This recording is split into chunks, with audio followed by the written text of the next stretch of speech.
21শে পদকের জন্য একেবারেই প্রস্তুত ছিলাম না। জানতাম এরকম কিছু একটা আমরা পেতে পারি। আমরা 5 তারিখ এটা জানতে পারি, 5 তারিখ এটা ঘোষণাটা হয় ফেব্রুয়ারি মাসে। তখন ওই দিন আমরা মিরপুর শেরেবাংলানগর ক্রিকেট স্টেডিয়ামে আমাদের শো ছিল। আমরা সাউন্ড চেক করে নিচে নেমেছি, সবাই বসে চিল করছি, রেস্ট নিচ্ছিলাম। তারপর আমরা সবাই বসেছিলাম।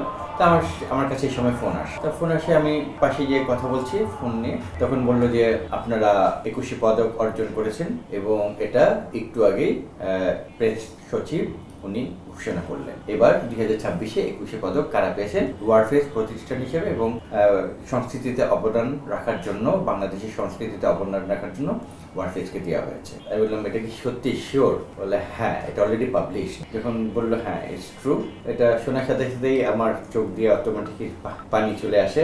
তখন আমি ধন্যবাদ জানিয়ে ফোনটা রেখে, সবাই ব্যান্ডে বসেছিল। তখন আমি কমলও ছিল এই শোতে, কমল করলাম উঠে দাঁড়া কাছে। তারপর ওকে একটা টাইট হাক দিলাম, বললাম কি হয়েছে, সবাইকে উদ্দেশ্য করে বললাম আমরা ওয়ারফেজ বাংলাদেশে এই প্রথমবারের মতো কোনো ব্যান্ড আমরা 21শে পদক পেলাম।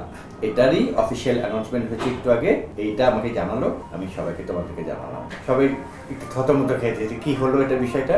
তারপর সবাই সেন্স আসার পর সবাইকে হাক করলাম, আলিঙ্গন করলাম, অ্যান্ড সবাই খুবই অভিভূত হয়ে গেছে। বাট এটা তো স্টেজে ওঠার 4-5 মিনিট আগে পেয়েছি খবরটা। তারপর স্টেজে আমরা উঠলাম, সবার ফোন সুইচ অফ, স্টেজ থেকে নামলাম এবং ফোন অন করার সাথে সাথেই দেখলাম যাবতীয় মেসেজ, যাবতীয় ফোন আসতেছে অ্যান্ড হোয়াট নট। তারপর যাই কোনো রকমই ম্যানেজ করলাম। আর ওই সময় কিছু মিডিয়ার পার্সনও ওখানে ছিল, তারাও জেনে গেল বিষয়টা, তারাও এখানে ছোট ছোট কিছু ইন্টারভিউ করলেন।